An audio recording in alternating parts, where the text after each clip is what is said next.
the hell episode is this number? Hey, hello, hello. Are we? Jesus. Hi, my name is Ryan Higgins. Welcome to the ComicsPRO podcast. I actually did not even look. I have no idea what episode number this is. Then what are we? Oh, So we're back to being prepared. I fucked up. Hold on, I fucked this up. Hold on. ComicsPROpodcast.com. Like I did not even write a note. That was 650. So this is 651. Hello. Doesn't it say up here somewhere? Does it say 651? No. Like I put it in the title of the episode number. Like the title's not here. Oh hey, anyway. Hi, my name is Ryan Higgins. This is episode 651 for the week of February 23rd, 2026. I don't know what day it is. I don't know what time it is. I have no idea. Who else is here this week with me? Rock Sager. Kevin. Toby Lane. Oh. Toby Lane. Toby Lane. Hello, everyone. Hello. I'm ready. I'm ready to record a podcast, as you can tell. We have some comic book stuff to talk about. Kevin went to OAX and ComicsPRO this past weekend as well, so we had a lot of news from that to cover. Brock, welcome back in this last week's episode. This is your first time on our new recording platform. Seemed to go pretty well last week, so hopefully no problems this week. Oh, I just blanked and completely forgot. Like, I was like, it's 9? Wait, we had a podcast? Oh well, okay. I think it was the whole not recording, you being sick, all this alternate. I was like, whatever. We'll come back, yeah. No, should be back to our normal schedule now. So, Geekbox back to recording too. So, but until something happens and we don't record. Anyway, Kevin, you went to. Is this your third time? Second time? Yes, third. Third. This is your third time at OAX, the original Art Expo, a very different comic convention in Florida. Why don't you tell us about this? Well, how was your trip? You're just reminding me, after the first year that I went, when we talked about it on this show, I said I had a really good time. I don't know this would be a show I would do every year, but I'm sure glad I went for the first one. And that it's just taken on this momentum. And I think what's happened is, because I have so many friends in that community now, it's like as much of a social con as it is like a buying con. It's like a big... It's like going on a weekend with like your best friends from college or something who you never see except for this one weekend. So yeah, it's in Orlando. I went there. I was there from Wednesday till we're recording on Monday. I got home like midnight last night. And it's, for new listeners, it is basically, imagine going to a Comic Con where the entire con is Artist Alley. There's no merch. There's no back issues. There's no panels. It's just, the dealers who are there are dealers who are selling comic book art or prints, that kind of thing.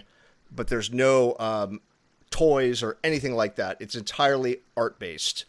It's kind of modeled after the Lake Como show in Italy, except this is a lot easier to get to and a lot cheaper to get to.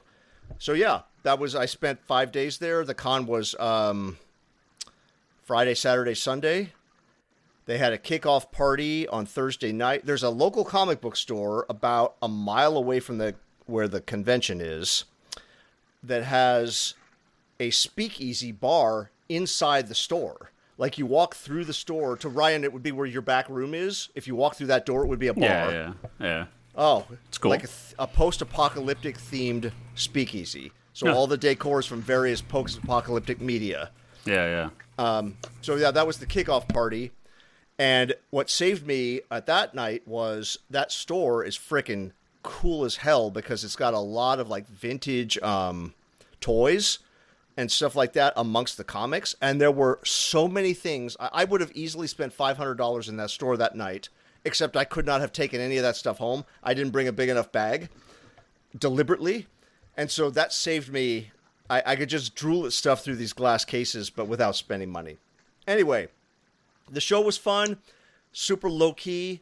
I've mentioned before, I think the longest line I've ever stood in at OAX for anything was like maybe 10 people total, and I'm number 10. This year, the big lines, the big attractions were Walt and Louise Simonson. Oh, it had a consistent line the whole time. And a lot of people who you talk to at the show, like, hey, I've never seen so-and-so. They never come to cons in my area. So Alan Davis was there, consistently busy at his booth. Adam Hughes, consistently busy. Jimmy Palmiotti and Amanda Connor, who are regular guests just because they live in the area, consistently busy. So there were, like, the quote-unquote stars like that, where you'd see, like, a longer, bigger crowd around them. But everybody else, it's just totally chill. You have, John Romita Jr. and I were in an elevator together, riding most of the floors down this giant tower hotel, just the two of us chit-chatting. Nobody else around, nobody bothering, nobody asking him to sign anything, away from his table, I mean. So it's just like that kind of a show where you just have an opportunity to you have access to all the artists. You can have a conversation, not just be rushed through a line like at certain other shows I won't name. And then this year, what they also added was the Kirby Awards was a brand new thing that's kicked off. It was in partnership with the Kirby family, which is at this point the grandkids. And they gave out, I think it was 5 awards. So it's like 1/20th the length of the Eisner Night. This thing was over in an hour. And they had, so they had, like, the Newcomer Award, the Storyteller Award, the Visionary Award, the Teacher Award, like these kind of things. Yeah. And most of the people who won it were there at the show. And then John Byrne got one, who he was not there. But it was super cool because everybody who came up and talked gave a really interesting speech because they're talking about their connection to Jack Kirby and Jack Kirby's work. So it's not just talking, thanks everybody, thanks to my editor, blah, blah. It was all tied back to Kirby and what Kirby meant to them. And the actual award itself was super cool. It's a 3D, like a metal miniature statue of Jack Kirby's drawing table and his chair. And cool. Each one gets laser engraved with the person's name on it. And it's just it's the coolest, like, trophy I've ever seen in the comics world as far as, like, or not merch, like an award to hand out. So yeah, I probably bought, I think, Lane, you'll have to check me on this. I think I bought like maybe 5 pieces total. I did pretty well on the budget. I could have easily bought twice that, but I was trying to keep a tight leash on things. And then,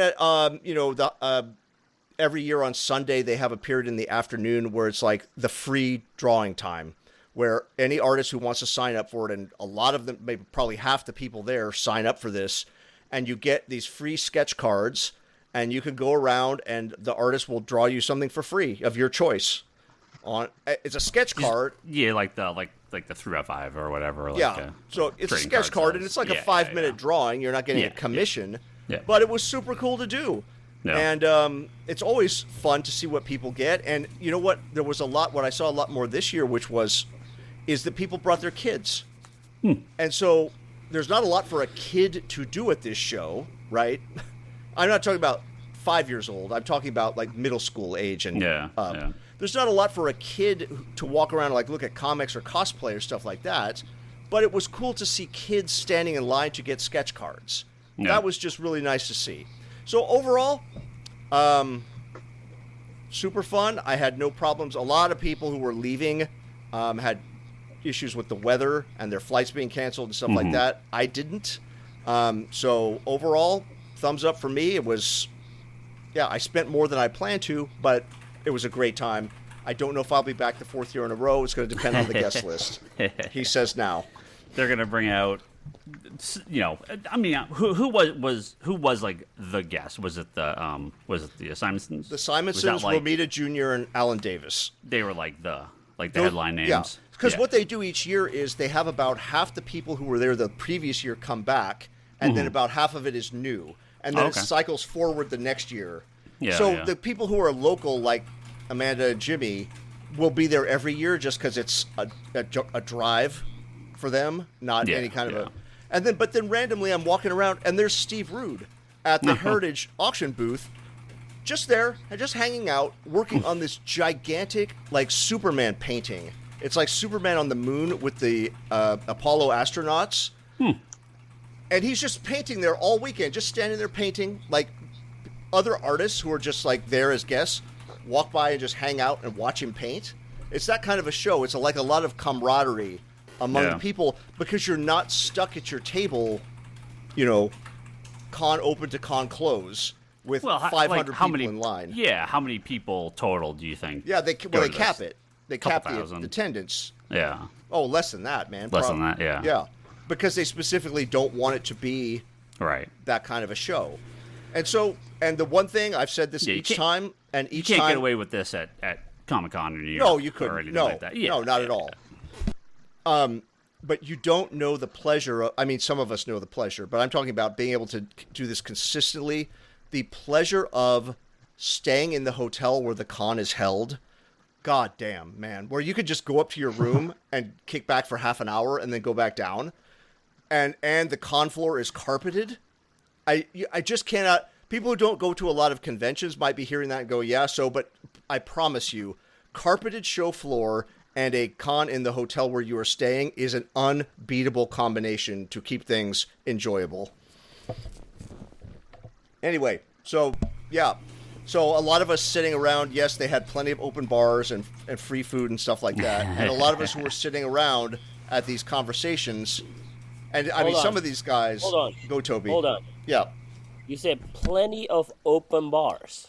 Yeah, there was an open bar every night. Like included with your ticket? Yeah. Well, that's worth price of admission.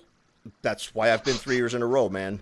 And it got to the point where on Saturday night I was sitting at the bar at like 12:30, and I'm just like, I literally cannot drink anymore. I can't. I'm looking forward to not drinking anything for like a month, and I just went home and went to a hotel and went to bed. But some of these guys, they must not get out of the house a lot because some of these guys are out there till 2, 3. There was a text like, "Who wants to go to Waffle House at 4 a.m.?" I'm like, you guys are like, you're out of control. And it's not like I'm the oldest one there, and this is a bunch of 20-somethings. That's the best time to go to Waffle House. Right. I was going to say, this sounds like my group of people. Yeah, and Toby, the guy was there who was going to give you a surf lesson at San Diego that year. He was there too. Fuck yes. Anyway, That's yeah. good. So, that's my review. I'm never sorry that I went. It is a little pricier than what you'd think of as a typical con, but with that price comes, like I said, you're at the hotel where the show is. You can see anybody you want to see. You're fed. Your liver is fed. You're not rushed through anything. You're not standing in a line a million years long, and then the line gets capped before you get to the front. There's none of that bullshit that makes some of the big cons less than enjoyable. Now, the con was what, 3 days or 2 days? It's Friday night, all day Saturday, all day Sunday. Now, what were you doing? You were there for 5? What were you doing in the other days? Like just visiting friends? So, Sean Crystal, who some of you may know, I'm meaning listeners, Sean Crystal was a guest at the con, but Sean Crystal is also now a tattoo artist. And so he took like a limited number of tattoo appointments. Now, these are not done in the convention hall. You can't. You have to be at more and more interesting right here, Kevin. You better finish this off with a really good story. Well, it's not that good, man. You can probably see where it's going. You can't do a tattoo in a convention hall. It has to be like in a sanitary space, right? So, well, GalaxyCon did it a couple years ago. But they have a separate room. I'm talking about like in the hall where there's like dealer tables and stuff. Got it. All right. So he had a limited number of appointments that he was doing for this, and then there were so many requests. He's like, I'm gonna have to do double this number. I'm gonna have to come a week early next year to accommodate. Wow. So anyway, he only did 3 people this year, and the appointment that he offered me, I had to be there on Wednesday afternoon, and there is no flight from the Bay Area that gets you there Wednesday afternoon unless you fly Tuesday night. So that was me on the Tuesday night flight. So then I got to just basically hang out in Orlando Wednesday and most of Thursday, and then there was the speakeasy kickoff party Thursday night. So did you get tatted then? Yeah. Wow. It is a good story then. Well, I didn't know really that was so much of a story. Where'd you get it? Yeah, I'll talk to you guys offline on this. But you know what? Because the other opportunity that you have with this, and I talked to the other guys who got this done as well, the opportunity you have here that you do not have in a typical situation is you can buy the original art of your tattoo. Because he draws it on a board, like fully draws it before putting anything, on a body. So it's not like, walking into some tattoo parlor and getting a flash off their wall. This is a professional artist who draws it like he would draw a comic page. So you have the option of buying the art. So I got that as well. I was gonna say we're not recording video. You can, you can take off the clothes and show us where it is. It's fine. It's fine. We won't take photos. We won't screenshot. Or is it the 5 pieces plus the body piece? 5 pieces plus that. Don't get hung up on technicalities. It's a thumbnail for this episode. Yeah, I'll show Ryan the original art. He can make that the thumbnail. I forgot, Toby. You are sick. I meant to ask how you're feeling.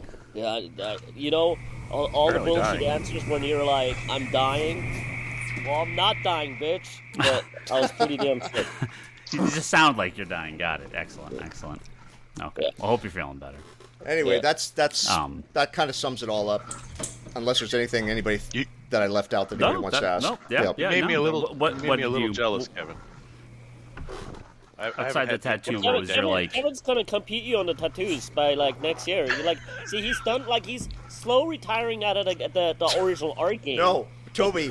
He didn't say he's retiring from getting tattoos. I am. So he's moving. I did literally have this conversation with Sean where I said, this is my retirement piece because this is a round number, and this is a perfect one to go out on. So I am retired. But I'm being recorded. You can play this back to me. I am retired. So anyway, Ryan... Let's try to guess. Okay, so no death onk around the eye, okay, because we can see your face, so that's fine. I can see the 4 on the chest, or a Superman logo. You've ripped the shirt open, and there it is. Yeah.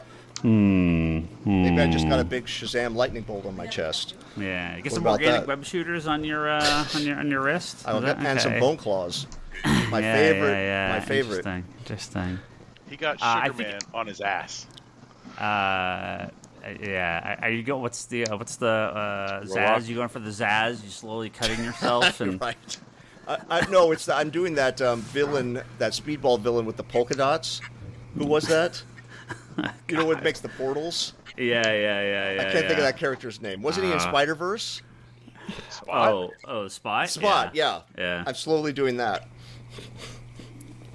Nice. Okay.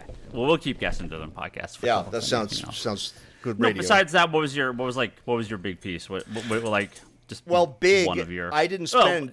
Maybe not big, but yeah, like what was kind of your key piece you picked up? You know what? So I set up a couple pre-show ones. And Mark Chiarello was there, who I have literally never seen at a convention before. Former many years DC art director. He was there, so I got a commission from him of Captain Marvel Jr. But the big piece that I got was, and Lane saw this one, is I'm going by one booth. I have nothing set up there, nothing, and they have some art on the display racks. And there is a absolute Wonder Woman piece. I saw this on Friday night. I stopped. I looked at this thing. I'm like, damn, that looks cool. Okay, keep walking. Tight leash. Keep walking. I thought about it all night. Go back Saturday morning. I'm like, if that thing is still there, I look at it up close. I will, obviously describing art on a audio medium is not the most entertaining thing, but I will just sum it up for you guys. Just like a piece of art, or not like a cover? No. It's like an original piece. Okay. So it's a mixed media piece with marker, paint, and then, and this is where I'll have to show it to you to get the full effect of this. If you look at her armor and her sword and stuff, and you look at it really close, and because the other artists at the booth were looking at it, and that's when you know something is cool, when the other artists are flocking to it.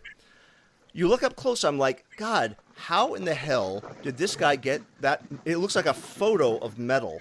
As it turns out, the mixed media piece, what he used to get this metal looking so good, was literally flakes or something. A tattoo gun.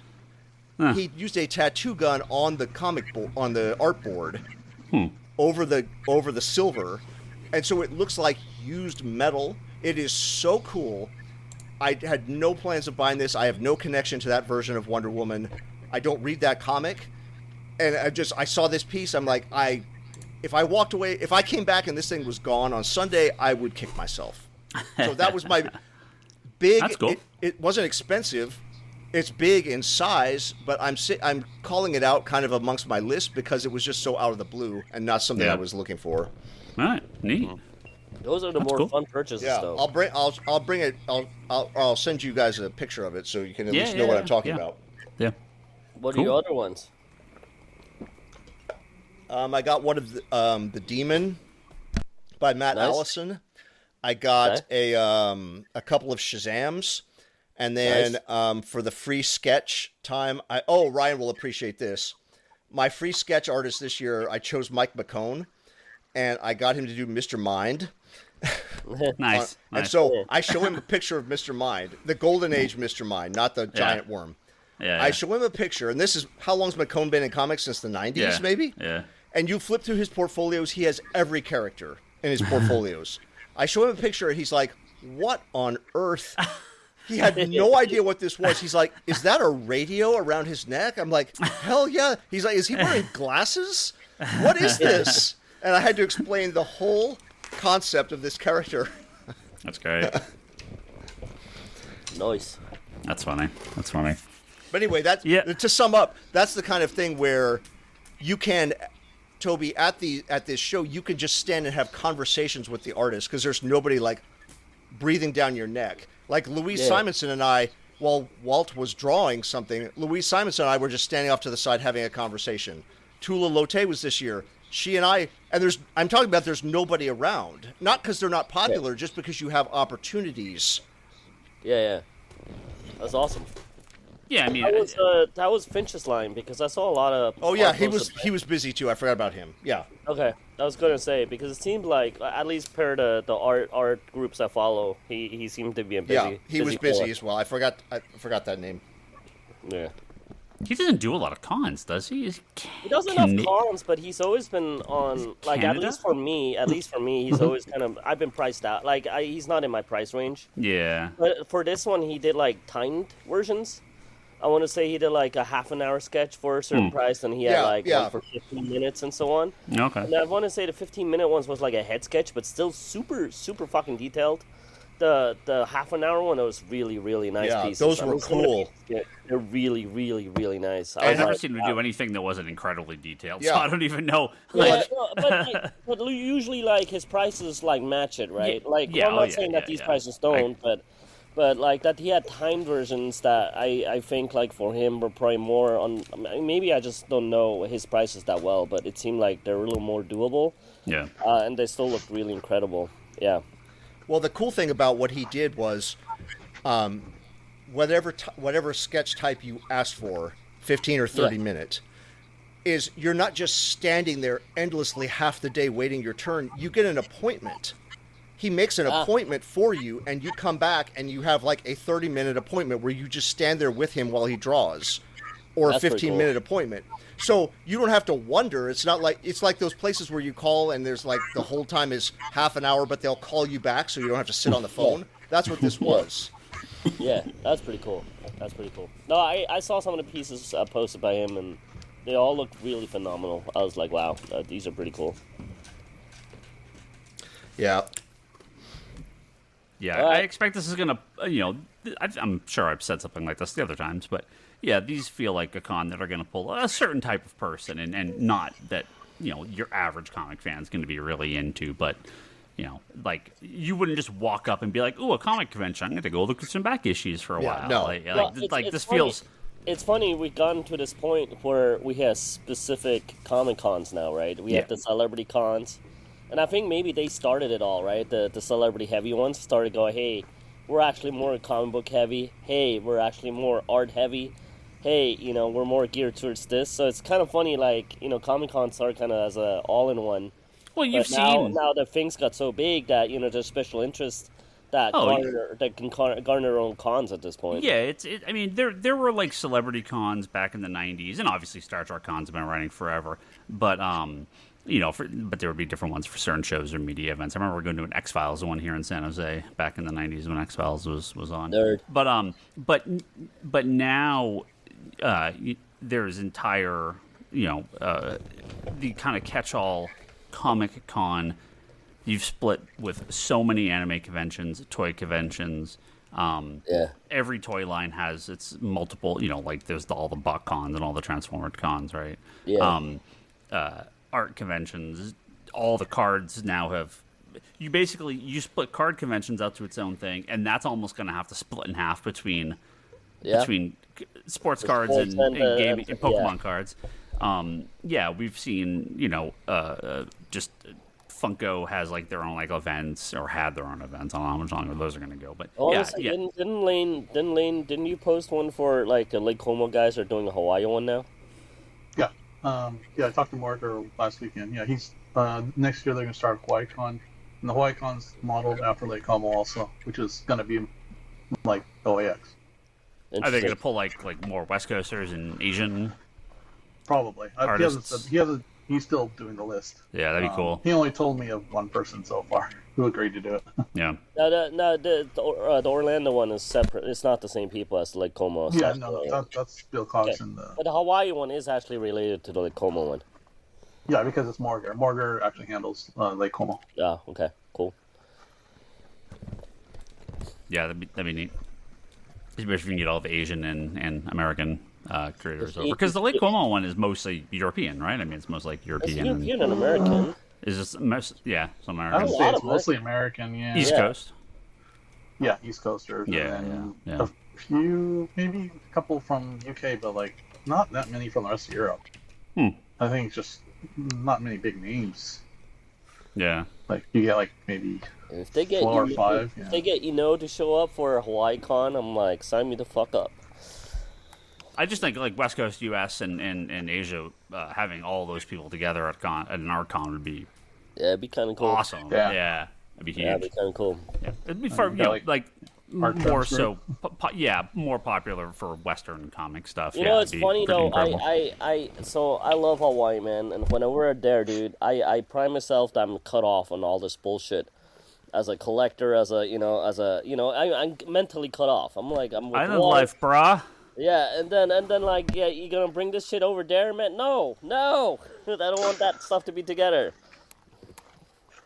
Well, you be like Kevin, go a couple days early and go off to your my problem is I'm gonna go, and I'm like, you probably won't see me. Like, there's so many resorts, and it's so easy to do something like this there. You can't have Comic Con in Hawaii. It wouldn't really work quite the same. But something they have a couple of them now. Yeah. No, I mean like a convention like this, which is a much more chill. You stay at the venue. It's more about the hanging out than back issues and stuff. Makes way more sense than a comic book convention, because people lugging out toys and back issues and all. Because you have to log all the shit there, and if you're not local, you have to log all the shit home. Right, that's what I mean. I mean, obviously, artists have to take paper and ink and art supplies, but that's so much less than having the truck. Like 200 long boxes of pack issues out there from the States. So don't forget the omnibuses. Yeah. A convention like this makes way more sense. Where the worst thing you're bringing back as a fan would be a couple portfolios, maybe. So. That's cool. That's awesome. Yeah, that's a neat one. I like the we're getting more diverse conventions. And I mean, if we've all been to Comic-Con and trying to get sketches or art or meet up with people, or you're racing to get something when the doors open, and sorry, vendors got there ahead of you, or people rushed the thing, and well, it sold out in the first 2 seconds of being open. Like, they can only do so much. Cough, Mattel. Yeah. Well, okay. Got some random news. I'm gonna kind of skip around here because I had some stuff from earlier. Toby, well, you're here. I'm gonna cover this one because this is a you story. No, it's a good story. It's a good story. I mean, it's not. I won't say it's a good story, but it's definitely a you story. Yeah, see, there we go. Here we go. This was from a little while ago, but definitely something I feel like we should talk here. For the first time, I think since the original launch of the line, It's going. Teenage Mutant Ninja Turtles Oh, yeah. action figures will no longer be made by Playmates. Yeah. Ended the deal at the end of 2026. Yeah. First time since 1988. Toby, you are the Turtles guy here. Yeah. When this news broke, what were your thoughts? Well, they haven't made good turtle toys since like the 90s. The good things that they've been coming out with are the actual retro ones from the 90s. Yeah. So because they're going to Mattel. So Mattel has Mattel is going to do them now, yeah. Yeah, now, look, So, I take it back. Look, I don't know each iteration if they were made by Playmates as well. But you know, there's the problem is the Ninja Turtles, they give out their license like it's candy, right? Yeah. Like everybody and their mom and their aunts are making Ninja Turtle toys, and then some of them are making really really cool high end ones. Yeah. So with the NECA doing like the cartoon line, and like Super 7 got like the 2001, that looked really cool. There was no need for the Playmates one at all, except for the retro ones. I really enjoyed the retro ones. I really will say I hated the fact that the news came out and over the new year, I think all the stuff at Target got on clearance and taken away. Because I was eyeing that there's a Shredder drill, and it was gone. It was like overnight, it was all gone. Like the news came out and literally within 2 weeks, all that stuff is gone. Yeah. So I wish I had known that because I would have picked one of those up easily. Yeah. But beyond that, I mean, it's too bad. I mean, I really enjoyed the old school ones, but as when you give out licenses to everybody and their moms about Ninja Turtle toys, and everybody's doing like way cooler versions of it, you kind of had your chance. Yeah, I mean, they had the license for almost 4 years, which is just unbelievable, right? I mean, these licenses tend not to last anywhere near that length of time. So, yeah, I mean, I think anyone. I'm just trying to remember if like each version was also them, like the 2005-ish ones. Is that Playmates also? It must have been. I don't. They actually were not bad. I know all the original figures, right? Yeah. I didn't keep up with them in the later because, iterations. The cartoon, there's like 3-4 cartoons now, and I wonder if each version it was them or was it someone else. I'm not 100% sure actually. I don't know. I just know they were doing an anniversary figure that looked kind of ugly. I'm like, I didn't feel those. I like that retro ones that look like the OGs. Those were cool. But beyond that, like it's hard to compete. Like, I mean, even on all the other ones, me and Charlie are talking about it all the time. Like, are we done with the NECA line now? Because we got the characters we want. Like, at some point, this shit has got to stop. Like, we don't need like the 16th version of each turtle. So, I kind of want to I collected a good amount of the cartoon line of the NECA one, and I think I'm good now. I collected the main looking one, like the main turtles of the 2000 series that Super 7 put out. I may get like a Casey or something, or an April here and there. And then each version I wouldn't mind. Like NECA did also the 3 movies, which is like my key. Those I really wanted. But beyond that, dude, I'm getting close to where like it doesn't matter what Mattel will put out. I say that now, and maybe they're gonna do something really really cool, but. It almost doesn't matter what Mattel puts out now, because I think I'm good, nor do I have the space, so, like, it doesn't really matter anymore. Well, so, yeah, Mattel got Turtles, and they got the DC license back, so... Okay. Yeah, I mean, Hasbro obviously has, Well, but they already announced that, like, the tail, like, the Seth Rogen Turtles? Mm-hmm. Isn't the next movie done? They already canceled the series, the second season, and it's it of the series, and then that probably means the next movie is it likely too, unless it makes bonker amount of money. Yeah. That means Mattel is either gearing up for the next version of it. Yeah. So I don't know. Again, doesn't. I mean, maybe there's a whole new movie coming out, a whole new line to go with that. I don't know. but for time being, there's all the turtles you can be had and all the versions of it. So I mean, they have to do something really, really, really special. Yeah. To me to get me back in. And there's that like Asia line, like Cool Toys or something. They have like these smaller turtles, and they look phenomenal, man. I've been thinking about getting those for a while. They look really, really, really fantastic. So I don't know, man. I think we talked about this on a previous episode, right? Didn't they canceled the we talked about this last week or the week prior? They canceled the Last Ronin movie, right? Yeah, that's there was talk of doing that. So they should have done that. Yeah, I have a feeling they're just kind of going in a different direction with Turtles. Yeah. I mean, in the end, it's a kid's property. I feel like they could do both. Yeah. I don't understand. I mean, Turtles is, to me, is big enough now where you could do the kids version and also have a mature version. Like, to me, they don't have to fight each other. Different market, right? Maybe some parents are going to be stupid and not realize it's two different things, but I feel like most people are smart enough now. So, yeah. Yeah. A couple other random stories from our break that we never really got to. Nothing that needs more than just a kind of quick talk. We still have no info on the new Superman movie that James Gunn is hard at work at, except that they did officially cast for Brainiac. So who's Brainiac? Who is Brainiac? The actor? Yeah. His name is Lars Edinger. Edinger. Yeah.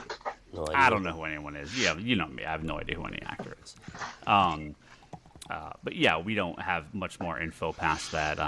German actor and rapper. Oh boy.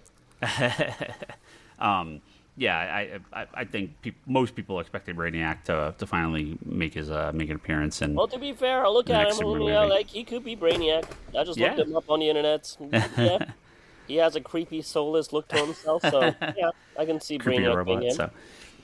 Keep spoilers light for Kevin. So when trailers start dropping, we'll probably get our first look at Brainiac. But yeah, I know everyone assumed it's about time to get Brainiac. Yeah. It's about bloody damn time. Yeah, I think look, Luthor and Zod are great, but there are so many other characters. Brainiac is an incredible villain, and the effects are now match being able to do that villain correctly in a live action movie. So, sure. I think it's you obviously could have done it always, but I think now there's it's just a little bit easier trying to get that big alien spaceship and big crazy. No, they're gonna work on like the modern kind of Jeff Johns-y version. He does look scary. The big tentacles and stuff like that. Yeah, the actor. Yeah, Lars. He looks scary. If I be what's his face, Superman, I'd be scared of him. Well, yeah. I think. I just want to see what they have. How fast they're gonna crank these movies out. There was talk that the next K-pop Demon Hunters movie might not hit till 2030. Hey man, I'm like, man. As long as the songs are bangers, it doesn't matter when that movie comes out. But it is so long from now. Wait, 30? You're right. Yeah, it is. It is kids are gonna love it. Are gonna be like adults by then. Right, that's what I mean. So I remember when movies used to come out at fairly good clips every couple of years when there was a sequel. So let's hope we get Superman pretty quick. Yeah, to be fair though, animation takes a lot longer than live action stuff. Oh, does, so. Sure. Okay, Ryan, K-pop or Spider-Verse, which comes out first? Oh, I think Spider-Verse will, but I'm not. I wouldn't even. Do we think that 2027 date's going to hold still, right? I mean, who knows? Post Endgame, or post Secret Wars, it's going to be a real, we have no clue what they're going to do with any of these characters. We have no idea what the state of Spider-Man is going to be, how they're going to, what they're going to do with him after the new movie comes out this summer, and which we still don't have a trailer. That's all right. Like, we finally got Mandalorian, so okay, that's fine. But like, there's still no trailer for Spider-Man. There's still no teaser, nothing. It's really strange. It's really all right. strange. They don't need it. Just release the movie. I don't know. I think Release that's the a movie. mistake. I think that's a mistake. I think that I don't know. I mean, obviously it'll do well, but Do a Nolan type of trailer. Spider-Man, Tom Holland, June, whatever it is. Whatever it is. Done. Doesn't need anything else. Yeah. I mean, look, I don't care. I would never want to see a trailer for anything because I know these movies exist. But you have to remember there's a world out there that, you know. I'm surprised all the time though because I don't know when anything is coming out. Things just pop up. It's like, oh, a new Game of Thrones show started. Oh, okay. Yeah. I was surprised. I didn't know about that. I've seen nothing about this. I mean, it's incredible. It's awesome. It's almost but, over. Yeah, it is over. It is over. It is over. Yeah. Yeah. You It like was only it? 6. It was only 6 episodes, but Shit, I'm even not gonna bother watching it then. No, it was real. I haven't seen the last 2. yeah. I really liked the first 4. Really liked it. Isn't one about? they're pretty good. pooping? What was that? Wasn't one about pooping? Well, there is some pooping in it, yes. But it reminded me of, like, there's no big, like, lots of plots and characters and families to keep track of. No giant, like, it's just like a small... It reminded me of reading fantasy novels as a kid. And I'm saying that in a good way. I mean, it was a series of novellas that he did, or so it's all the Hedge Knight stuff. So it is a much smaller stakes than Game of Thrones. Not the finale, but the second to last episode. It is just be ready to watch it. Okay. Well, isn't Game of Thrones always not the last one, but the second to last one? Is the big episode? Yeah, that's a thing. It is. I mean, I thought it was incredible, but it is Damn it. Okay. brutal. It's very brutal. Okay, don't stop talking. Yeah. No, just make sure you go to the bathroom, get a drink, make yourself comfortable. One shot, okay? Well, Ryan, the other thing that I really appreciate that you must appreciate is that those episodes being like 30 minutes long. Oh, I love it. I love it. God, it is just chef's like no filler. kiss. Like, Yeah, no filler. More of that, please. Please. Yeah. It is. They're like I say they're incredibly short. They're just a normal television length, you know? Right. Like, I guess they're longer. They're 30-something minutes, but yeah, they're not. And look, I loved Game of Thrones when it was coming out. It was awesome, but like, you know, these things can meander a lot and get a little, you know, I don't know, little confusing, little tough to follow. This doesn't do that. This just kind of like here's a story, and yeah, no, it was really really good. This is how thick the book is. Yeah. No, it's a Not series. that It is much. a couple novels. Yeah, it was a couple novellas. Yeah, it's a. Yeah, and I don't know. How many? What they have planned past the first season? So. Speaking of Spider-Man, though, I did want to talk because a trailer did come out for Spider-Man, just not the Spider-Man we were maybe expecting. Hey. The Spider-Man, the Spider-Noir. Is it Spider-Noir? Isn't it Spider-Man Noir? So they're calling it Spider-Noir. That's going to take some getting used to. Teaser trailer dropped. I actually got texts from my sister going, "Is this real?" That's when she didn't think it was a real trailer. Yeah, like... well, Toby's dying. I don't know that I need Nicolas Cage live action in this. Like, this feels like maybe a fun special. I'm sensing a little bit face off Nick Cage, which is the best Nick Cage. Bring it on. Bring it on. Yeah, I'll definitely watch it in a black and white. First of all, of course, Yeah, like but he you have looks to watch it completely black and white. unhinged, which I'm like, all right, bring it on. That's my favorite hit, Nick Cage. Yeah. I'll be. I feel like this is a done in one. We don't need more than that. Like, this is fine. Just do this and move on from here. Nick Cage, like, doing the voice is cool, but like, yeah, Well, we'll see where this goes. If they can do anything with this past this one show, it's kind of. I say have a good story and have it planned either one season, or if it's multiple season, it's fine, but have it planned. Yeah. Get it done and to be done with it. Yeah, I agree. But I don't mind if they have 2 seasons planned and it's like part 1, part 2 of a story. Hey, it's all good. Maybe, yeah, just a mini. They're obviously going to milk the Spider-Verse stuff as long as they can. I am Spider-Versed out beyond belief. But if they're going to do some kind of oddball, I don't want to say low budget like bad, but just lower budget, non-theatrical stuff. I would prefer real Spider-Man characters as opposed to Spider-Verse stuff, but I mean, I guess you got Nick Cage. It's fine for a one-off. Like, I'll watch it. It looked okay. It looks weird. So we'll see. But watch it in black and white because that's Spider-Man Noir. You have to watch it in black and white. I have no real expectations for this. Is this the first Sony? I mean, they did some animated stuff, but there's been no Sony. What beyond your favorite movies? No, yeah, like X-Men or sorry, not X-Men, Spider-Man. Yeah, beyond your favorite ones, like fucking Craven the Hunter and. No, shows. That's what I mean. Yeah, not counting movies. They've not done any other than animated stuff. There's been no Spider-Man shows, right? That they've been involved with. I don't think so. They didn't do anything else. So before pre-Sony, right?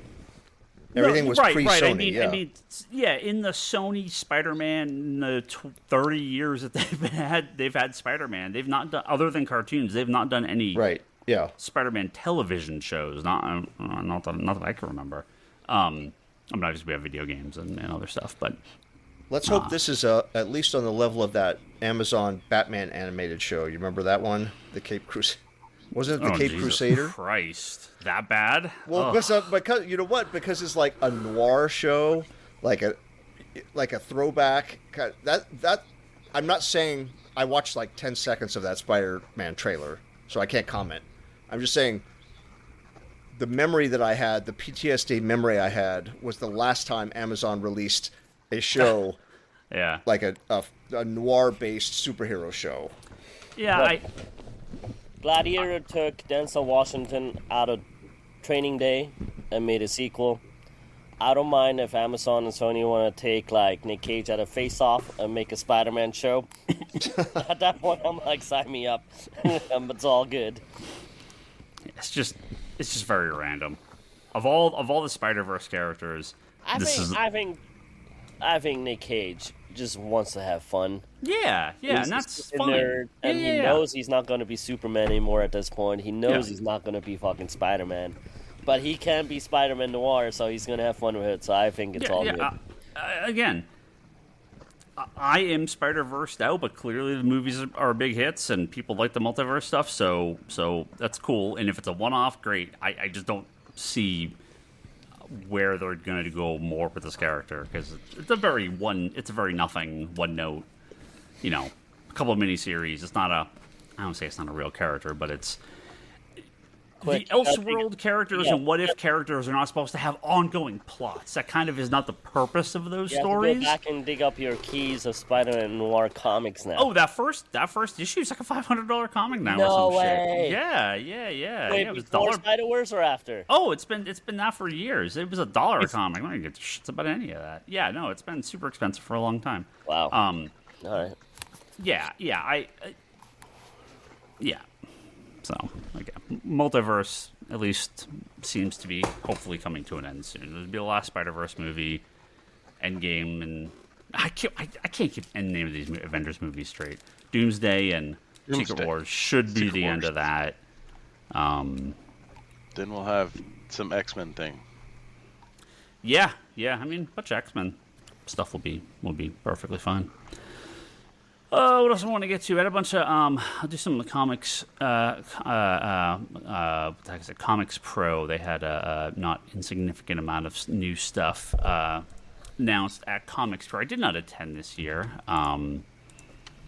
I heard it was pretty good. It seemed like pretty good. News maybe wasn't as big as last year when I was there, but there was some okay news. DC did announce they're going to put through other Vertigo stuff. 6 new Vertigo series, 2 per quarter for the rest of 2026. So we're going to have 100 Bullets, Fanatic, Necretaceous, Black Tower, and the Crying Doll. Like, those ones are already announced. I don't think these other 2 were in that original batch. The Crying Doll and a Walking Shadow. The Simon Spurrier and Aaron Campbell. I don't remember that getting announced in that original batch. And the Crying Doll is a historical drama by Maruka Tamaki and Rosemary Valero O'Connell. So yeah, we're big hit. Those first 2 Vertigo books out over the last couple weeks. No, the Crying Doll was done already, and a Walking Shadow was done. It's just one page things in the. Okay, so they were thing. part of that original announcement. Yeah, so they were part of that original announcement. Okay. But yeah, so we got all ongoing, at least for the foreseeable future, unless something has changed that I haven't that we haven't heard about. But yeah, all these are every month or every couple of months we're going to get a couple new ongoing Vertigo books, which is good, and it seems like a big success with Bleeding Hearts already. So yeah, very happy to see Vertigo back. My Vertigo is the DC universe kind of connected, or the guys that came over like Warren Ellis and Garth Ennis and stuff. So big shoes to fill, right? I think Chris Conroy mentioned this on Blue Sky. I believe that's where I saw this. He's the main editor with the Absolute books and all the Vertigo titles. Yeah, the Black Label will be the spot for mature reader DC superhero comics, so stuff like Hellblazer, Swamp Thing, Doom Patrol, Animal Man. If they want to do Vertigo-like books, they'll be under Black Label. Vertigo will be solely creator-owned titles.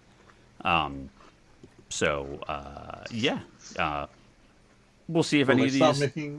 Will they stop making Black Label oversized? I don't know. There's only the one now. They haven't done that many, right? Recently, they haven't done that many of the oversized ones. Just the Batman. Yeah, the Bat Dash Man. Yeah, Bat Dash Man Second Night is the one currently, and I think then that's the only.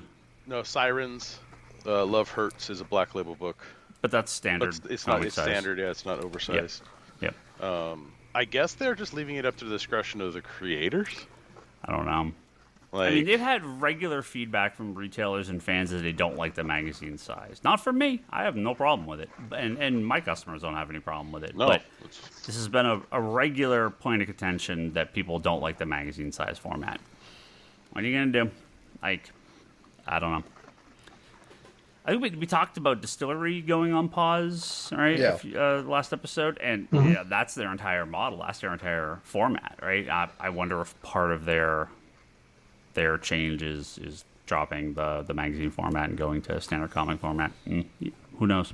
I don't know. Are we gonna get White Boat 3 before that happens? That's part. Well, I'm sure they will finish those ones.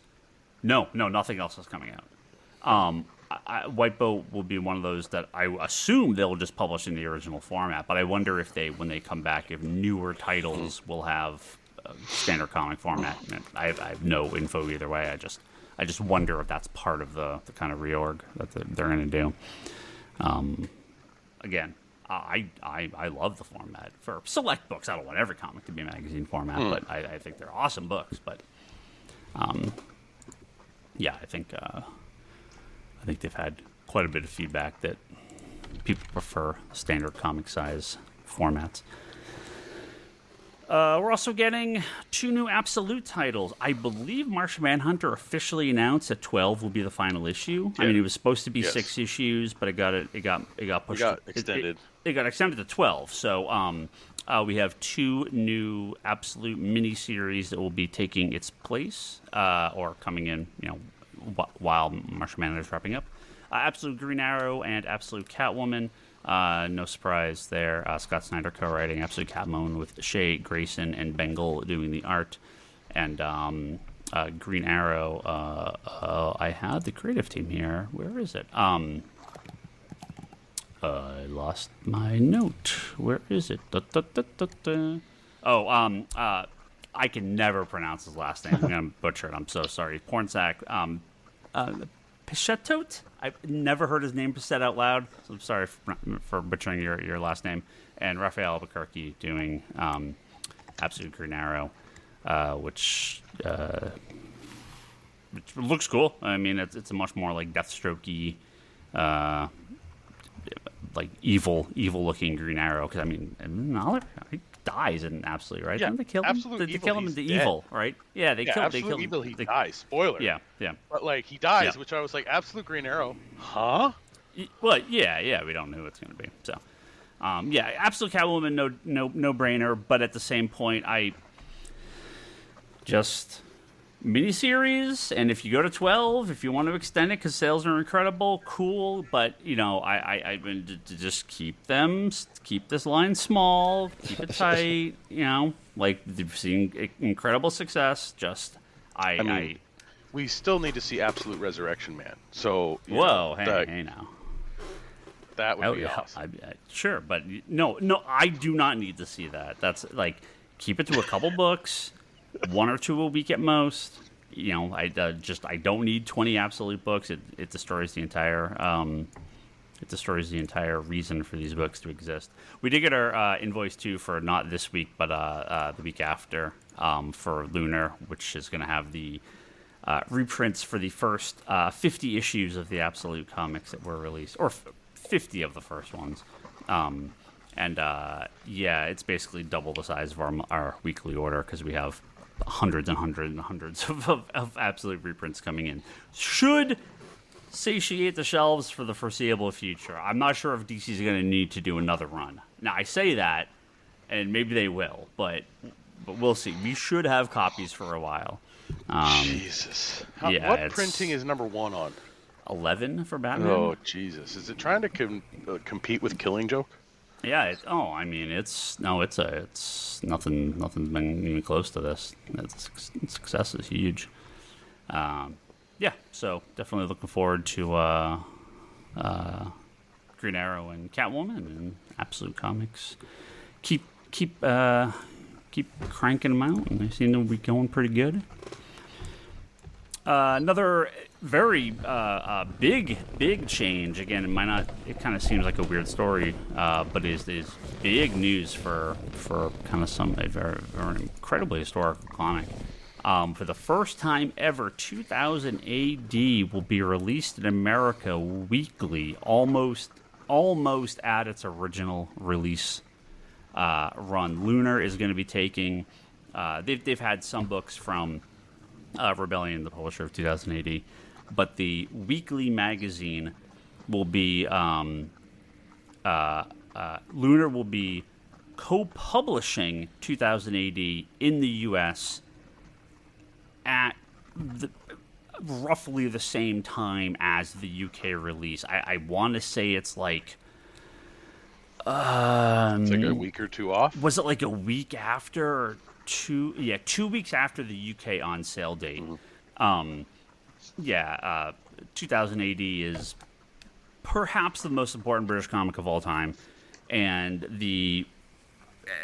for the last 30 years, getting it in America meant you got packs shipped internationally from 2000 AD through Diamond, so you'd get like a month at a time, but maybe you'd get 6 months 1 month, and maybe you'd miss a month because of international shipping delays and all sorts of weird problems. So having 2000 AD like physically, it says co-published here, printed and distributed within the U.S. So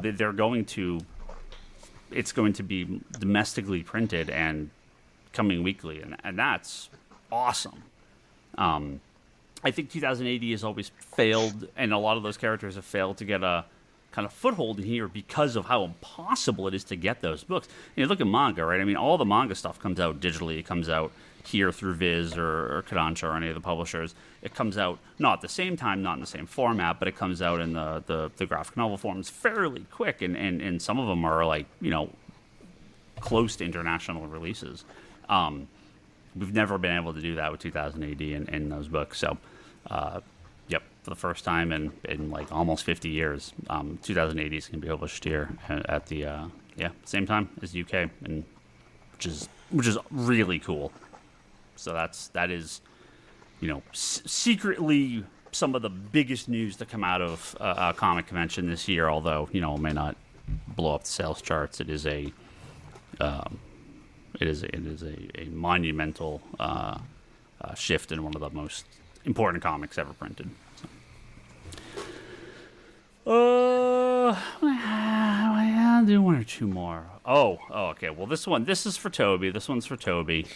Uh-oh. I got one for Toby. then I got one for me and Kevin. I mean, it's really for all of us. Maybe do Kevin first. Huh? Do Kevin first to keep him up. Well, Toby, let's. I already got your page open. All right. Kevin Smith has been on a. This is for and for Brock. What did I say for Toby? Something for me is this is for Toby and Brock. This is for Toby and Brock. The other one's for Kevin and me and Kevin. Lane, I'll find you something, man. I'll find you something. Wildstorm is coming back. Jay and Silent Bob, Jays of Future Past one shot that Kevin Smith and Giuseppe Camuncoli will be doing, where the Jay and Silent Bob crash into the Marvel Universe in June. Hell yeah. Bring it on. So, are you ready? You two ready? You guys ready?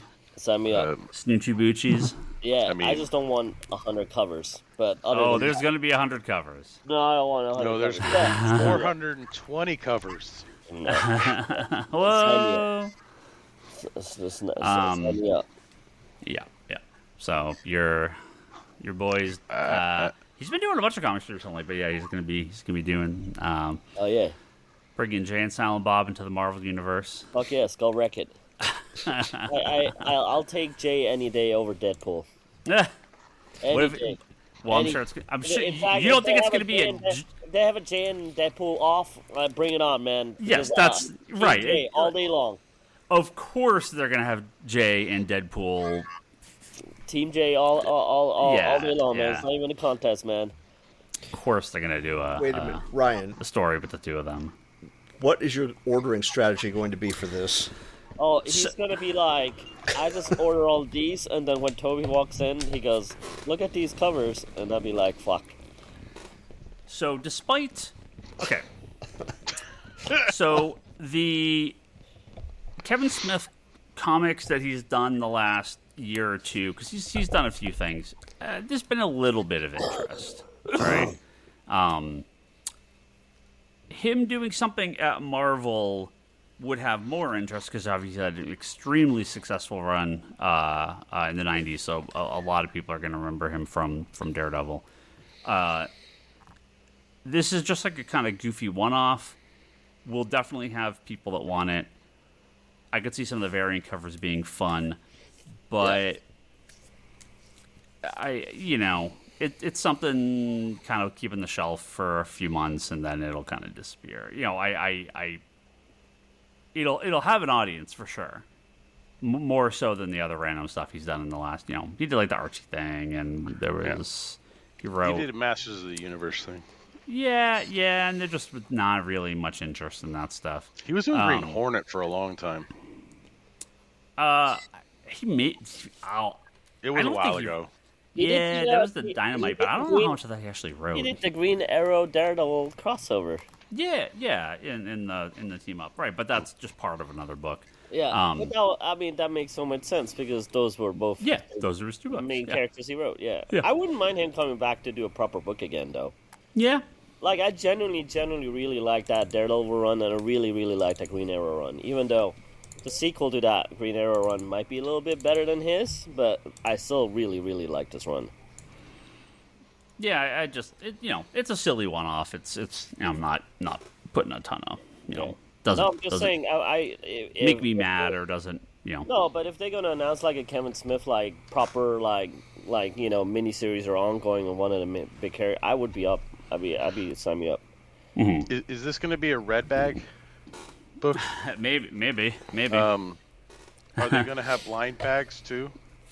Probably. I don't know what they're going to have. Is it going to be $15, little man? Put that shit in my hand. I don't know how much they've announced of any of that hilarious stuff. If it's $15 though. I would hate it to be laughing at the same time. Yeah.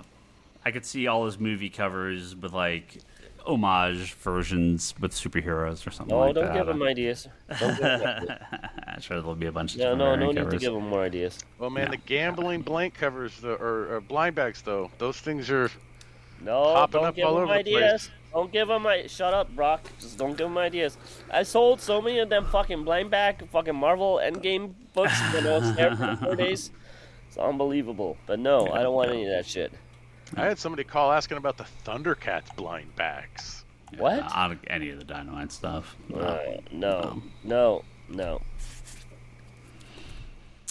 Wait, wasn't there Elvira blind bag? But wasn't it just the #1 covers all over again? Or Dynamite has done. Oh no, there was news. I don't have the source for this. I'm gonna have to go look this up. I'll see if I can find it before we finish recording. But I read a story over the weekend that after Daredevil, right? So we had Ultimate Invasion and Daredevil. Ultimate Invasion. Is that what it's called? What? What's the miniseries? The show? Ultimate Endgame? No, Ultimate Endgame. Sorry, Ultimate Endgame and Daredevil. After Why that, are you the having blind bags. trouble with Endgame? I can't keep any of this. I can't keep any of the names of these things straight. The Marvel blind bags will only have exclusive covers going forward. They won't have covers open order covers or cover A's anymore. That only makes inside sense. the blind bags. Yeah. Yeah. Okay. Well, because people were getting pissed that they were buying Yeah, blind that's bag just and getting stupid. cover A. Correct. Yeah, that's just stupid. Correct. Yeah, that's just stupid. Yeah. Well, they'll still have foils, right? Yeah. They'll have foil versions of those. Yeah. It said all the covers inside the blind bags will be exclusive to the blind bags. That only makes sense, though. Yeah, So it does. Yeah. Good. But Kevin, our news? Oh, that wasn't it? The blind bags? No. Okay. Our news. Batman don't the want to rip some Bronze comics? Age. Batman the Bronze Age Omnibus Volume 1. Detective Comics 393 to 422 and Batman 217 to 241 by Denny O'Neil, Frank Robbins, Bob Brown, Irv Novick, and Neil Adams. Now, let me read you the important part here. Yes. There's one phrase in there that you need to highlight. Collects in original colors the Batman saga starring saga from Detective Comics, blah, blah, blah. How In fat is that? original colors. How fat is that going to be? I mean, it's 960 pages. It's No! For the first time ever? Not ever. First time in this century. You talk about The Neil Adams. it's been in various trades before he did the recoloring. Like one-off stories. Like Tales of the Demon had a trade in the 80s, Yeah. and then they did That those had the Baxter original reprints of the Brave and the Bold stuff in But the Baxter stuff was his recolored versions, right? No, I'm talking about For the the Ra's al ones Ghul? that were the ones that were like in the late 80s, very early 90s, somewhere in there. Those were original colors Of this stuff. of Brave and the Bold. Those were Brave and the Bold. Oh, Brave and the Bold. Tales right. of the No, I Demon mean, got a trade. Those were original colors in that. And then but that was the 40 years ago. the greatest Batman stories ever told would have like an original color story in there, like that Of kind of one thing. one Yes, story. like a Man-Bat Yeah. story, that kind Correct, of thing. Yeah. correct. But for the first time, Yes. we will be getting the entire. Yes. Well, the start, and I assume the rest will be in the next volume of Neil Adams' original colored Batman and Detective Comics stuff, which just Yep. finally, they've put out in a few times in the last don't know, 25 years or whatever, his Batman stories, but it's always been the Neil Adams recolored versions, which have been just horrendous. Yep. The Bronze Age, the Brave and the Bold Bronze Omnibus had normal colors. Okay. But that's For his- those for are his his stuff. B&B stories, though, not the main titles. Yeah. Right. Yeah, all the Raj Al Ghul stuff Yep. reprinted for the first time in its original coloring. And it's... Go look up comparisons between the two. Because it is... I mean, just look, maybe some people like it. I mean, obviously he did. I think it is just so poor. Yeah. It just feels so different. His argument is like the Lucas argument of this is what I wanted it to be like. We didn't have the money or the effects technology. Neil's was we only had that primitive color printing process back in the 70s and 60s.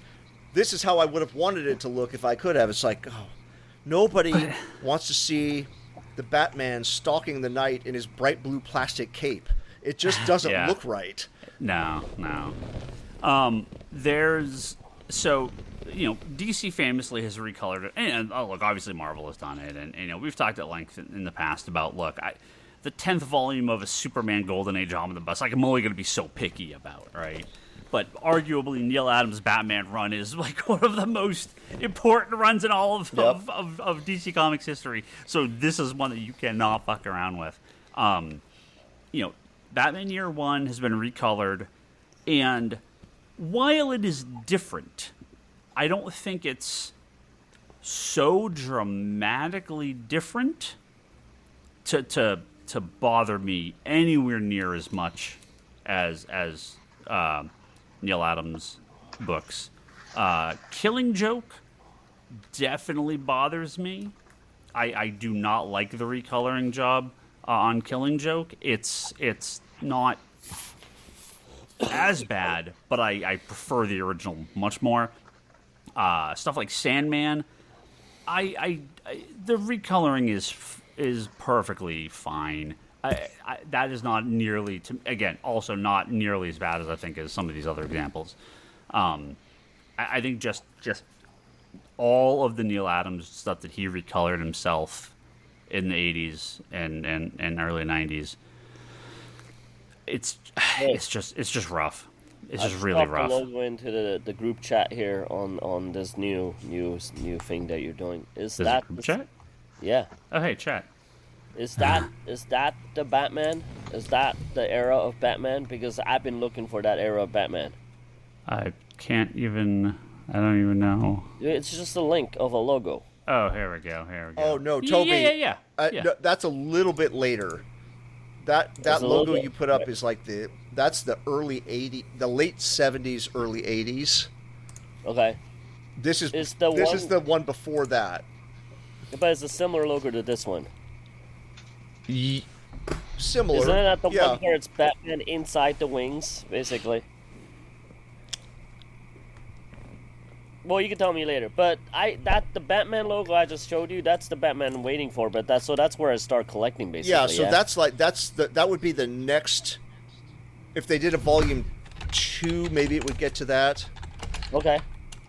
But Ryan, that's been the Batman I've been wanting to collect really badly, because that's the stuff I read as a kid in German, and that's the stuff I've been waiting for. Yeah, nice collections that Batman logo that you posted. I know this is good radio, everybody. That Batman logo you posted is it's like the 35 to 40 cent cover price. Okay. Because I love the art on that run. Like, the Catwoman's awesome. I liked all of it in that run. I really So really the one before that is actually pretty similar. Here, I'll post an example for you. Yeah. Yeah, I'm looking up the issues kind of in that run. The Batman 420, it's the Batman with Robin. It says it says Batman with his head at the top of the logo. Yeah. They just slightly altered the logo later for the one Toby has. Oh, I see. Yeah. I think this is the stuff I've been waiting for. So this might be it. Yeah, this is the best Batman, arguably, till this gets is to like the stuff more modern day stuff. Yeah, this is literally all the stuff I reading in German. And I thought that was like some of the best stuff. So Yeah. I've been really waiting for a nice collection of that. The only problem I have now, I have to say though, with collecting hardcovers and trades, I realized that on the hardcovers, and especially on the bigger ones, the paper starts drooping. Like, because it's too heavy, Oh yeah. so it starts drooping in the middle. Yeah. So getting trade is almost better because it holds all the paper from the bottom. Because otherwise you have that little gap on the hardcover ones, and all the paper starts drooping one side, and I don't like that. Yeah, it's gotta you gotta make sure you don't you can put like a little like a little filler gap in there. underneath, but it's like the skinnier hardcovers are fine because it's just skinny enough where it just holds everything. Yeah. But like to some of the heavier stuff, it's really not cool when it starts drooping on you, and I don't like it. Yeah. It's almost like you should like not put the hardcovers up like the normal way. It's almost you have to lay them all down for it not to happen. Mm-hmm. Yeah. Well, Ryan, one point that you made, we shouldn't skip past though, is the Batman Year One and Killing Joke. Yeah. You can get both versions of those. Mm-hmm. The recolored. Yeah. And that's like, what's been missing. Right. The higher, the absolute versions, right, had both coloring versions in there. The standard graphic novels do not. I believe the digital versions also do not. I believe if they get them like the DC app, I believe it's the recolored version. Yeah, and I'm. Wait, but 900 pages? That seems insane. Well, that's not even top 50. The Silver Age ones have not been big compared to. Isn't that like the size of the Green Lantern, Jeff Johns ones, or no? No. What's the Fourth World one? Like 1,600 pages or something like that, or the Doom Patrol, or the Invisibles one? Oh, you're talking about pages. Yeah, the Invisibles one is. Issues. I was like, how the fuck are they gonna fit in 900 pages? 900 issues of Batman would be the entire run. That'd be take up a wall. Look, I'm not quite here. I'm not, my body's not quite all right now. Well, Toby, check the link I just posted. Okay. But so Ryan, I'm going to have to put my money where my mouth is here. I have no more room for omnibuses, but after all of our bitching, mainly mine, over the years, okay, fine, sold. Yeah. Well, I mean, I think I think 2 volumes should get you through the end of all his stuff, right? It's he doesn't. What's his last issue? I gotta look it up here, but oh wait for the it's not DC like he was finest. on the book forever. So yeah. So Kevin, like that red cover and then like that Ra's al Ghul stuff, I loved all that shit. That's like, it's definitely my jam. Yeah, you can see how the logo is different for the different. Because Neil didn't do like a continuous run. He did some, then he was gone. Then he did some, then he was gone. So that's why they're kind of all over the place. Got it. Okay, good to know. Cool. Yeah, because Joker's 5-Way Revenge was Batman 51. How much did you do past that? Did you do anything past that? I don't have the issues here in front of me, but and Neil is the one that did the fat marker. Yes. Yeah. You know what? I actually regret never getting his signature, but that story that I was part of in a little bit will live forever in my memory, so that's good enough for me.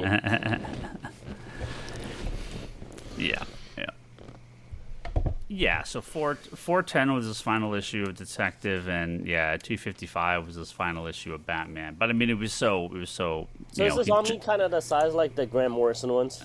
No, it's smaller than that. No, the Silver Age ones have been. Oh, you mean the Batman ones? Yeah. The Batman Morrison Omnis? Yeah. Yeah, it's probably about the same size. Okay, I'm good with that. Yeah, cool. All right, I'm game. And I'm more excited for this than my own news. I'll just wait for the DC finest. Yeah, they might. Well, I double dip on that shit. So I think maybe there'll be 2 of them or something. But yeah, there shouldn't be too many. So to get to his entire, and I'm sure they will reissue all his issues in one omnibus down the road or something. Without the other stories that he doesn't do. So. Yep. I'm much looking forward to this for a very, very, very long time. So I'm very happy that we're finally getting that. All right. Did you have some influence in this? What's that? Did you have some influence in this? I mean, not specifically, but God knows You're like, hey guys, here's a Snickers bar and here's a candy God knows bar. I hassled them enough about it. Here's, So like, here's a beer. now, Detective Before Batman, slipcase omnibus, 2-part omnibus. That's next. Gotta get it. Gotta get it done. So we got one finally. Now we're almost there. We can get the next one soon. I was wondering, do you have any copies of White Sky #1? Second print's coming in like 3 weeks. No one will care. What's that? I don't even know what that is. Scalpers have jumped back on trying to make certain comics go crazy expensive. So Yeah, stupid fuck them all. it started a month ago with a book called Dork. Yeah, Dork. I got called Dork. Dork. D'_ORC. Dork. But a dork orc. Why do I know about this? I don't know. And caused the book to go crazy, and people just played the spec market on a kind of random. Wait, but that had like pretty cool art though. It's like a little orc, right? Or no? Yes, it's a little orc. Yeah. That had like really cool art though, at least. They then moved to the next random nothing book, White Sky. Look, Image puts out 10 issue #1s a month. Like it's just that. Like these are just completely random, likely low order books that speculators have jumped on and said, okay, we're going to goose the market, buy this up, promote these, force, make people think there's a run on this stuff, flip our own copies for tons of money online, and now we'll move on to the next one. So who knows what the next one's going to be? But it was White Sky last week. I feel bad for the creators, right? I mean, they're obviously going to sell a bunch of copies for an issue or two, and they'll sell a bunch of second prints or third prints or whatever. But it's just these people are being used by online speculators and flipping groups and stuff, and by issue 4 or 5, the books will be selling nothing. It's just so depressing, and it's just so sad that people are just so gullible and fall for this stuff. Like we had a long time where this obviously COVID caused stuff to kind of boom and go crazy, but that cooled off. I literally had a guy donate like a long box of random issue #1s from like mid 2015s to like 2020. He's just like, I just need to get rid of them, and they were all just shitty independent #1s that are worthless. So look, I'm not saying the books are good or bad. The books are meaningless at the end of the day. These books were specifically targeted by flipper and scalper groups to try to play the market, and they succeeded wildly because people are very gullible. So, I mean, good on the creators for selling a bunch of extra copies of some second and third prints, and we'll see where the issue, see who's buying them, by issue 3 or 4. But yeah, it'll be. I'll be curious to see what the next book is. It's unfortunate. That people are back doing this because it's very easy to do. Apparently, it's just kind of sad. I actually. Oh well. The funny part, the reason I brought it up is, I was doing FOC and last call to order or next week's items last Friday, and it popped up with the cover, and I'm like, White Sky, what was this book again? Like, I was like, whatever. And I looked at it, I was like, the story seemed okay. So I added it to my aside, right? And then I got it, and I was like, okay, I need to read this. And I read it. The story was fine. I'm like, okay, I'll check out issue 2. But then I started hearing all of this stuff about it, and I'm like, what the hell? Like, yeah, I'm not picking on the books. They're two random indie books that in any other day would have ran 5 or 10 issues and been canceled. Just like the literally hundreds of thousands of books just like this that have come out over the last 50 years. For whatever reason, the flipping groups that targeted some of these titles, these are just the 2 they picked. So. So we're gonna get a rash of people ordering issue #1s from Image again. So then a bunch of FOMO, and yeah, it gets frustrating on my end because every other call is, oh, do you guys have Dork #1? Nope. Do you guys have White Sky #1? Nope. Okay. We'll be getting some second just- prints in. They don't want second prints. Yeah, like, see, this is the difference. I mean, I ordered second print of Dork. I didn't order too many. We're already sold out. Like whatever. But third print, I'm like, okay, I'll order some. That's fine. I'll have it on the shelf because people like this word of mouth out there, so people may be interested in these. And White Sky, I ordered a bunch of second prints of #1, but like, I'm not going crazy on 2s or 3s, and whatever, when we don't sell out of #2 or 3 day one, then it's over. All right. We're gonna get a bunch of these for the next couple months, where people are gonna be pre-ordering like every #1 for a little while, and most of them will flop and not be worth anything, and just kind of random junk. So yeah, it's frustrating. But it's been a while since we've had a good spec run on some comics. So I think some of the stuff with I know with all the absolute second prints and all of the other stuff, they're trying to... Oh, sorry, that's what I was going to say. The absolute stuff, people are actually buying the second prints, the third prints, the fifth prints, the 10th prints. That is the difference. That is the difference. So if people come out for White Sky, second print and third print of Dork and fourth print and then second print of 2s and 3s, okay, well, that's legitimate. It's not going to happen. That's the difference. Sorry, go ahead. Yeah, no, it was... No, go ahead, Lane. Oh, I was going to say, you never know, because, for me, I was actually looking... I wanted to check out White Sky and Dork, but only to check it out to see if the art and the story was interesting. Just because, you only get so much from the preview. But, because you didn't have it on the shelf, because, all the speculators came in right off the bat, I'm like, well, I guess I'll just wait until I get a later print, or just wait till it gets collected, or just, if it starts going down and I don't hear anything good, I'll just drop it. They're the... I mean... There's 20 of these a week where I get 1 or 2 pre-orders. I order 2 to 4 shelf just shelf copies of a #1, and then 99,999 times out of 10,000, I then order 1 issue of #2 for the shelf. It doesn't sell, and I never order the book again. That is just how this works every time. They did something. People have kind of played this game a little bit with these ones, and it'll be interesting to see what happens with a few other books over the next couple months. I wouldn't be surprised to see somebody like Comic Tom or somebody has a whole warehouse full of these that they were able to get from distribution, or they got exclusives that they have that they're sitting on just for this reason. Seems to be a very easy market to manipulate, like you said, for that reason. Yeah, if you've got a book that maybe what would Dork have? Maybe 15,000 copies of #1 pre-ordered.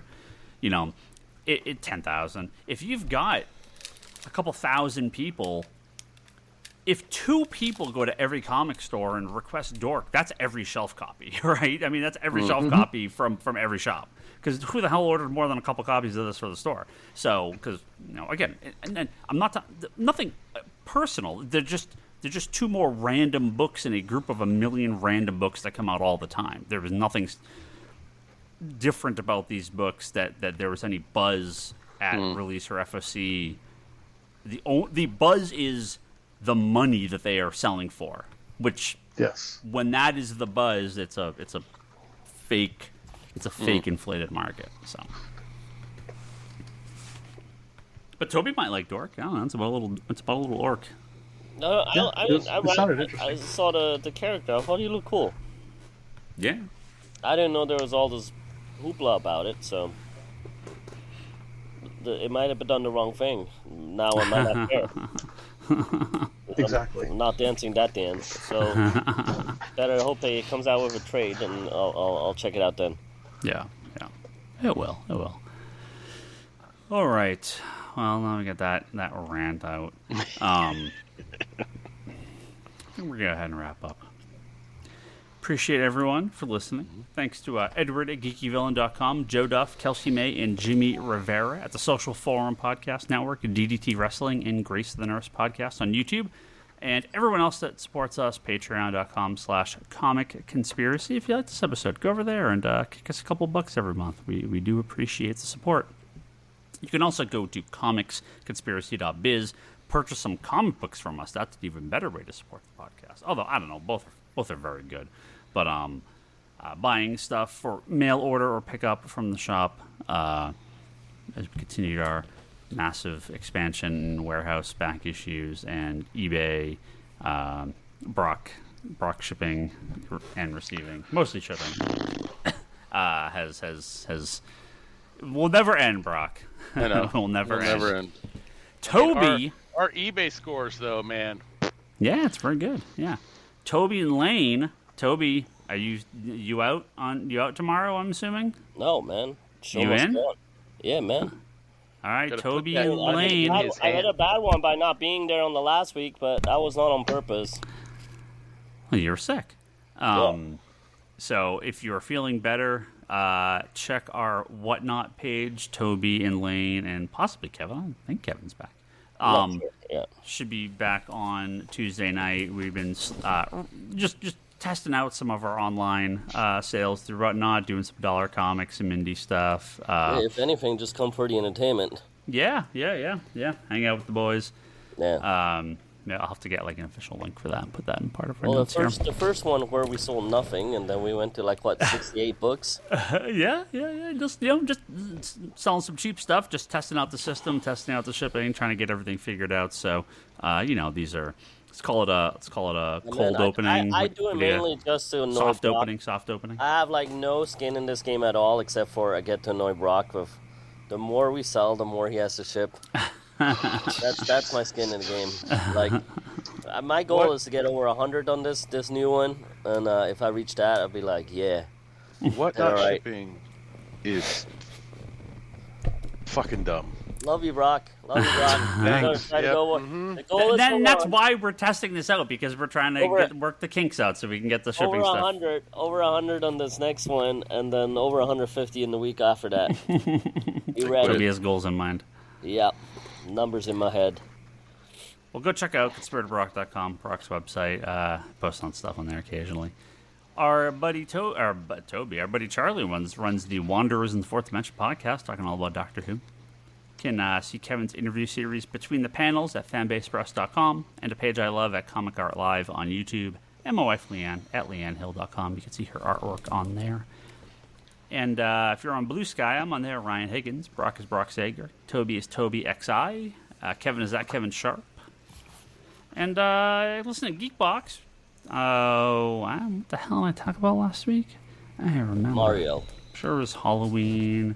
Sure we're talking about... What the fuck did we even talk about last week, Leanne? Mario. She always hears me recording. I don't even remember. Talking about Ryan Scott. I was talking about shows we watch and stuff. What's that? Well, yeah, Ryan's talking all about tennis. Yeah, of course. Yeah. Well, we were talking about Mario Tennis, Toby. Okay. Yeah. That makes more sense. So, no, Ryan loves tennis. What? Like tennis. Yeah. The hell? Yeah, he is a huge tennis fan. With the yellow ball? Yes, tennis. Usually they have a yellow ball. Maybe sometimes it's not yellow. I don't know. We're talking about the same thing, man. Right? Yes, tennis, the sport where 2 to 4 people stand on either side of a net and hit a ball back and forth. Yes, Ryan Scott is a huge tennis fan. Is it because of Game Boy Tennis that I think it's 100% of Top Spin. I think Top Spin for Spin? No, Tennis, the Game Boy one, where Mario is like the fucking officiator. I think he has played all of those, but I will double check with him, but I am pretty confident that Top Spin for the Dreamcast maybe No, I'm talking about the OG Tennis for Game Boy. That shit is the jam. I love that. I play it to this day. It's the only tennis game I can actually play. All the other shit is shit. Ryan has really strong feelings about the Mario Tennis series, but no, they're not legit tennis fan. So yeah. All right. Oh, did the Virtual Boy get started? I got it. I'm just waiting to be able to play it on my TV and not in 3D. No. What the fuck is the point of getting the thing then? I don't know. I just got it because I could. Yeah. No, but you have the original. Yeah, but I don't have any games for it. This is so he can have Hold games. the fuck on. I Hold the have fuck on. a- You I bought have- the new one, the one Yeah. that needs the Switch to play. Yeah, I But have. you're not gonna play it that way at all because you're gonna play it on TV. No, I don't think you can play it on the TV. That's what I'm waiting for. I'm waiting for them to make it in 2D and playable on the television. He wants to be able Because to I shut. She doesn't like 3D. The Shut it Virtual off. Boy sucks. Like, like No. I will play it. I'm actually legit looking forward to playing the games. Yeah, it is Not not on a fun TV, though. experience. Have you ever played a Virtual Boy? Yes, 20 minutes at the fucking mall when I was like 8 years old. I've been wanting to play that since because that fucking thing just disappeared. Yeah. I mean, you could have got them for like $10 for a long time. Like they were super cheap. But yeah, no. It's you have to have the I don't think you have to Well, have the the games might have expansion. been that cheap, but I don't think the Virtual Boy itself was never that cheap, was it? Oh yeah, they were blowing them out because the thing flopped. They were selling like Marshall had like 4 of them or something like that. He bought them for like $20 a pop or something Yeah, he stupid did. like back in the day.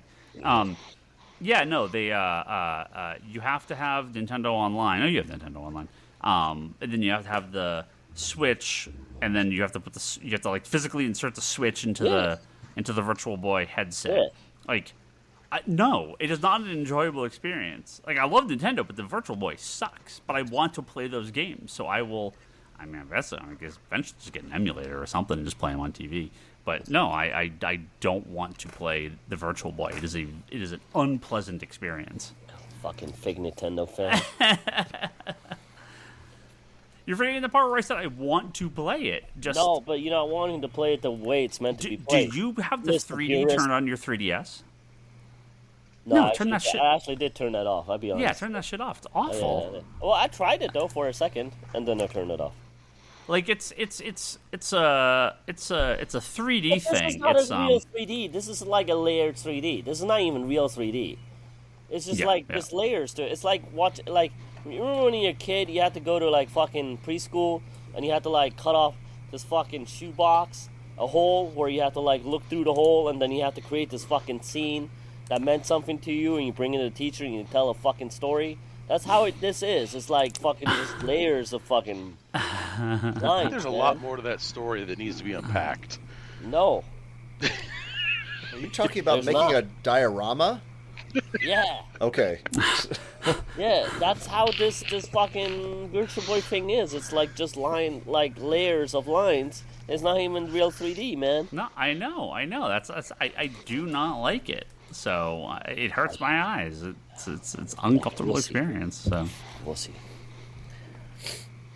Wait, are we still recording? Yeah, we still are, but recording. we're gonna stop now. Okay. So thank you all very much. We'll see you guys. You know, it's soon. funny. The other day, Bye. someone realized that we do this, and they were like, "Oh, what is it? I'm gonna check it out." I'm like, "No, you really don't. No, I can't.